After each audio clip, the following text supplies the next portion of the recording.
스가랴서 13장 1절에서 9절까지 말씀을 함께 교독합니다. 그날에 죄와 더러움을 씻는 셈이 다윗의 족속과 예루살렘 주민을 위하여 열리리라. 만군의 여호와가 말하노라. 그날에 내가 우상의 이름을 이 땅에서 끊어서 기억도 되지 못하게 할 것이며 거짓 선지자와 더러운 귀신을 이 땅에서 떠나게 할 것이라. 사람이 아직도 예언할 것 같으면 그 낳은 부모가 그에게 이르기를 네가 여호와의 이름을 빙자하여 거짓말을 하니 살지 못하리라 하고 낳은 부모가 그가 예언할 때에 칼로 그를 찌르리라. 그날에 선지자들이 예언할 때 그 환상을 갖기 부끄러워할 것이며 사람을 속이려고 털옷도 입지 아니할 것이며 말하기를 나는 선지자가 아니요 나는 농부라. 내가 어려서부터 사람의 종이 되었노라 할 것이요 어떤 사람이 그에게 묻기를 네 두 팔 사이에 있는 상처는 어찌 됨이냐 하면 대답하기를 이는 나의 친구의 집에서 받은 상처라 하리라. 만군의 여호와가 말하노라. 가라 깨어서 내 목자 내 짝된 자를 치라. 목자를 치면 양이 흩어지려니와 작은 자들 위에는 내가 내 손을 들이우리라. 여호와가 말하노라. 이 온 땅에서 3분의 2는 멸망하고 3분의 1은 거기 남으리니 내가 그 3분의 1을 불 가운데 던져 은같이 연단하며 금같이 시험할 것이라. 그들이 내 이름을 부르리니 내가 들을 것이며 나는 말하기를 이는 내 백성이라 할 것이요 그들은 말하기를 여호와는 내 하나님이시라 하리라. 아멘. 함께 읽은 말씀 가지고 은같은 연단, 금같은 시험이라는 제목으로 함께 은혜를 나누길 원합니다. 오늘 본문은 이스라엘의 정결과 시련에 대한 말씀입니다. 회개하는 자에게는 정결의 샘이 열리고 정결케 된 자에게는 다시 은과 금같이 단련되는 시련이 허락됩니다. 우리는 흔히 회개했으니 이제는 평탄하겠지라고 생각합니다. 그러나 하나님은 우리의 회개 후에 곧바로 시련을 허락하십니다. 그 이유는 단순합니다. 하나님이 우리를 버리려 하심이 아니라 우리를 더 순결한 하나님의 백성으로 세우시려는 것입니다. 1절 말씀에 그날에 죄와 더러움을 씻는 셈이 다윗의 족속과 예루살렘 주민을 위하여 열리리라 말씀하십니다. 죄와 더러움을 씻는 셈은 정결의 셈입니다. 회개하는 자를 위하여 하나님께서 열어두신 은혜의 셈입니다. 죄사함의 셈이고 성령의 은혜의 셈입니다. 이 셈에 들어갈 때 우리의 더러움이 씻어지고 새 사람이 됩니다. 2절과 3절 말씀에 회개의 첫 열매는 우상 숭배와 거짓 선지자를 버리는 것입니다. 우상은 인간의 욕망을 채워주는 도구입니다. 거짓 선지자는 여호와의 이름으로 욕망을 합리화합니다. 그래서 본문은 부모조차 그 거짓 예언한 자를 찌를 것이라 라고 말합니다. 즉 거짓을 더 이상 용납하지 않는 날이 올 것이라는 뜻입니다. 오늘날 거짓 선지자는 어떤 자들입니까? 말씀을 하나님의 뜻이 아니라 사람들의 욕망을 채워주는 도구로 사용하는 자들입니다. 물질적 번영, 성공, 자기 만족을 강조하며 십자가와 거룩함을 가르치지 않는 설교자들입니다. 교회 성장은 있지만 성도의 성숙이 없는 현상도 같은 맥락입니다.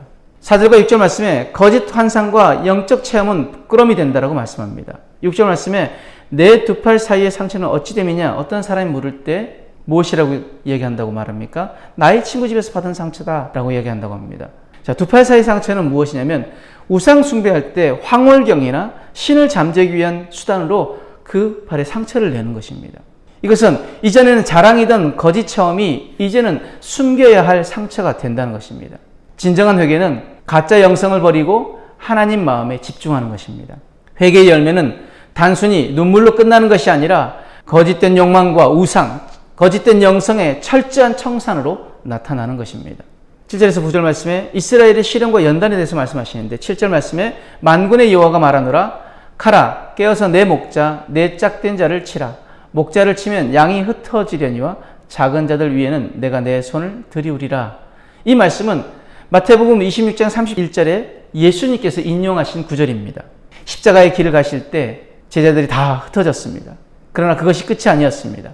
부활 후에 그들은 다시 모여 불같은 성령을 받고 온 세상에 복음을 전했습니다. 이것은 역사 속에서 계속 반복되어집니다. 하나님의 교회는 늘 공격을 받습니다. 다수가 무너질 때가 있습니다. 그러나 중요한 것은 남은 자 3분의 1입니다. 8절 말씀에 여호와가 말하노라. 이 온 땅에서 3분의 2는 멸망하고 3분의 1은 거기 남으리니. 그런데 그 남은 자들은 연단을 받게 되어질 것이라고 말합니다.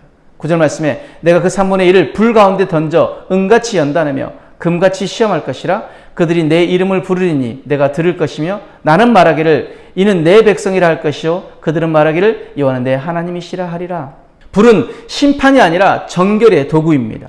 은과 금은 불에 들어갈수록 찌꺼기가 제거되어 더 순결해집니다. 우리의 시험은 우리의 신분을 확인시켜주는 자리입니다. 그 시험 후에 하나님은 이는 내 백성이라 라고 말씀하신다고 합니다. 그리고 백성들은 여호와는 내 하나님이시라 고백하게 될 것이라고 말씀하십니다. 회개로 정결해진 자는 곧이어 시련을 통해 더 깊이 하나님과 연합된 백성으로 변화되어지는 것입니다. 오늘 본문은 우리에게 두 가지 길을 보여줍니다. 첫 번째, 정결의 길이고 두 번째, 연단의 길입니다.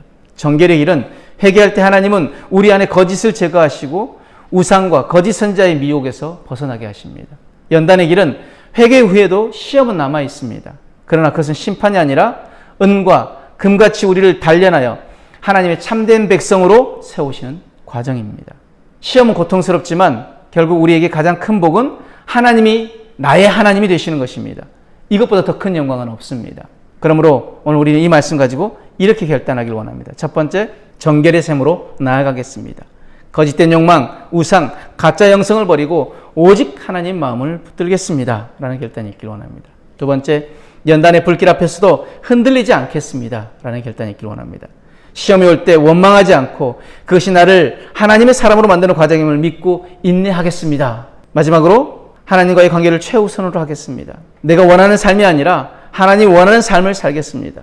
시험 후에도 하나님께서 내 백성이라 불러주시고 나도 여호와는 내 하나님이라 고백하는 삶이 되겠습니다. 라는 결단이 우리 안에 있길 원합니다. 사랑하는 여러분, 회개는 정결의 문을 열고 시련은 하나님과의 관계를 깊게 합니다.